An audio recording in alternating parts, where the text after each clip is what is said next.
Kia ora whānau, welcome back. Wellness Wednesday with me. I'm Troy from Black Dog Survivors and Support Riders, and welcome to the Black Dog Lounge. Tonight, part 3 of our 3-part little wee mini series, the 4 things to keep in mind for better mental health and well-being. Stay tuned.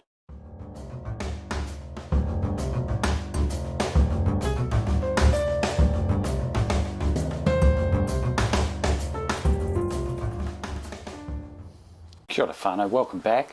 Tonight we're talking Hauora Hinengaro, or taha Hinengaro, our mental health and well-being.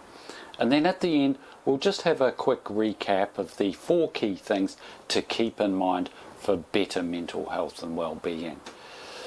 So taha Hinengaro, or Hauora Hinengaro, is probably one of the more complicated aspects to our mental health and well-being. Not a lot of it is understood at this point in time.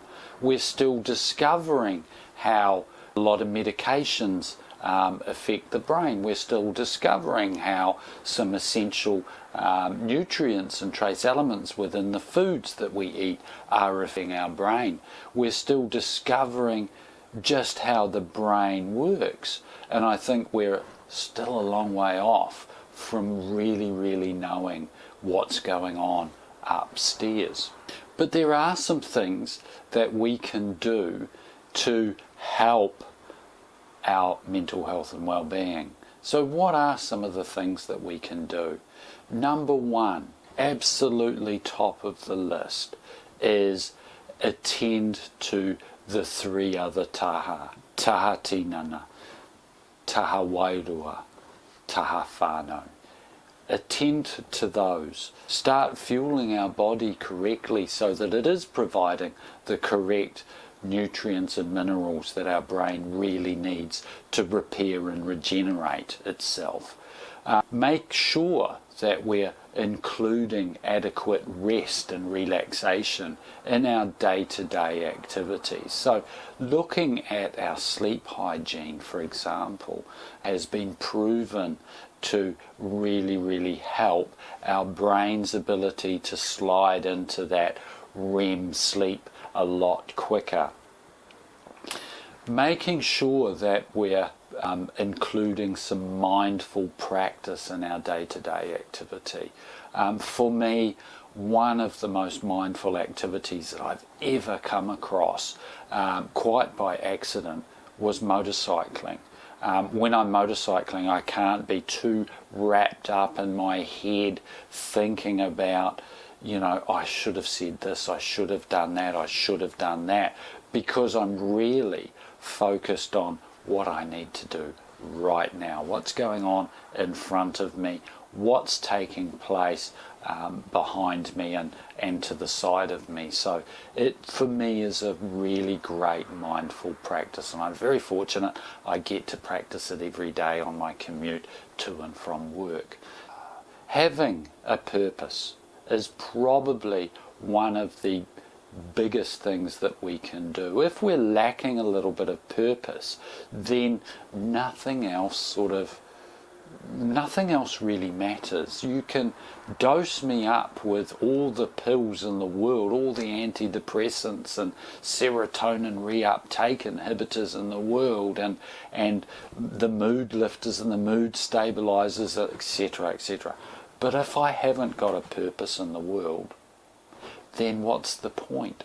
There isn't one. For me, having a purpose, having something outside of myself that gives me joy, whether that's a hobby, a diversionary activity, something to take me out of what's going on here for a moment in time, and it channels my energy somewhere else, such as painting or photography or motorcycling or working on my motorcycle.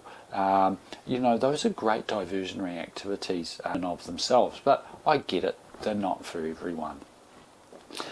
Some of the other things that we can do to enhance our mental health and well-being, omega-3s, so those those really oily fishes, for example. And omega-3 is also found in some other foods such as avocados and almonds and some of the nut families, so and walnuts, for example. So including some omega-3 in our diet can actually help our brain in that regeneration and repair process also, as well as help some of our other brain functions perform a little bit better than if we didn't include those nutrients. So some other things for better mental health and well-being: talking to somebody, talking to a trusted friend, somebody who you know isn't going to go and gossip. You know, that can be really, really healing. And one of the greatest things I did for my own recovery, both from addiction challenges and also from my mental health challenges, was finding a support group where I felt welcomed and valued as a participant, and I was free to share any of the shit that was going on in my mind at the time. So you know, find somebody that you can share some of your burden.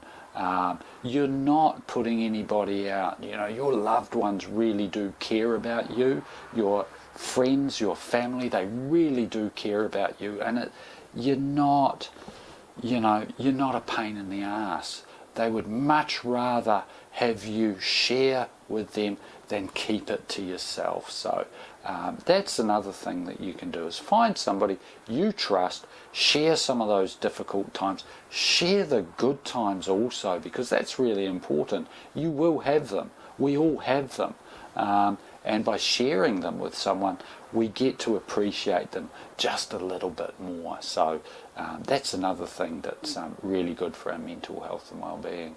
Affirmations, those positive sayings, I practice those regularly, particularly if I'm feeling a little bit low. I sort of find that over time they lift me up and they help me reframe the reality of what's going on a little bit. And the other thing, probably the final thing that I want to share, I want to talk about and suggest, is that you take it easy on yourself. You recognize that if you're struggling, say for example you're struggling with depression or anxiety, and you're having a bit of a hard time, don't beat yourself up about it. Give yourself the space you need to begin that healing process. You'll find that you heal much faster if you give yourself that space. Taha Hinengaro, it's the biggest part of our health and well-being. It's affected by so many other aspects, and it is the illness that people can't see. So, you know, take it easy on yourself a little bit, okay?